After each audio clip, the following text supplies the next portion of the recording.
perhaps in this respect, government can be a bit more relaxed. Which we are. Friend out or outsource many of the activities that, for example, organization like the PA or MCYS does actively to what is known as NGOs, I think once we are more, in my opinion, interactive, so perhaps I'd like to have your take on this. Now, this is an important area we've got to work at. It's a very paternalistic government. Now, we started off that way. We've got to create many things for the people. So as we went along, we look for ways to ensure that we can stay together as one cohesive society. So the government took a very paternalistic approach. And in the case of Singapore, because of our small size, government would appear to be everywhere. If you were the size of the United States, what we do, I think, would not be felt in faraway places. Yeah. But in Singapore, whatever we do covers the whole country. So therefore, it gives you a feeling that we are everywhere. Then the point is, how much can we let people do? As a philosophy, I agree with you, and you would know this from our speeches. Civil society, civic society, many helping hands, and so on. Because we indeed want people to do more and more for themselves.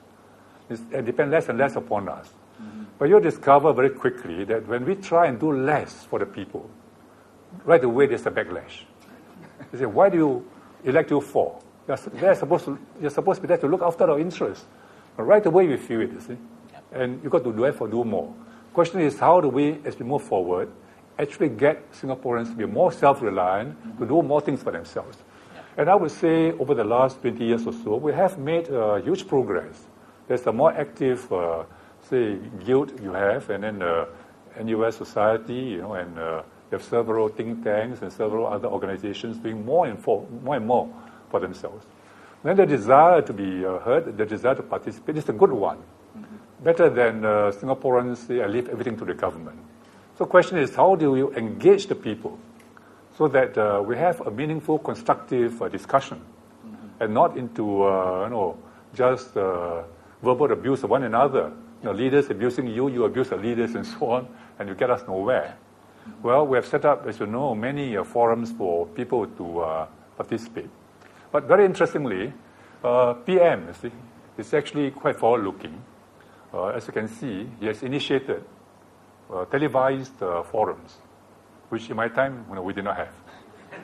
But no, this is moving with time. Yeah. You have opposition parties, many of them. Well, he has organized some forums where they are invited together with PAP leaders, and then you have a discussion. You listen to their views. They may be on the other side. They may have very silly views, but nevertheless, you've got to listen to them. Then you encourage them. But sometimes, to be fair, it's not so silly, you see. Then they have to be heard. So you don't dismiss them just because they're on the other side, their views are always bad. So we are trying to move forward into a situation where you have a more, I should say, relaxed, but I would say meaningful, constructive discussion. Yeah. Beyond my time, which is to provide reach, feedback, you see. So that time we have a feedback unit. You give us feedback, we listen, and we implement things which you say, which we think should be implemented. The others we listen, but sometimes no action taken. You see. But you want to go beyond that, not just a passive one-way feedback. That's right. So we have allowed this participation. Allowed meaning, MediaCorp is owned by the government, so you therefore have this discussion. You look at the Straits Times now. I sometimes look at it, I say, hey, they're giving much more coverage to opposition than to our PAP MPs. Very big pictures. Then you look at mine, very small somewhere. Sometimes no pictures. And there's a reason. I have a familiar face. The press wants to give coverage to people whose faces are not familiar. So I understand. But does that work to my advantage politically? It doesn't. Rather that politically they don't get covered.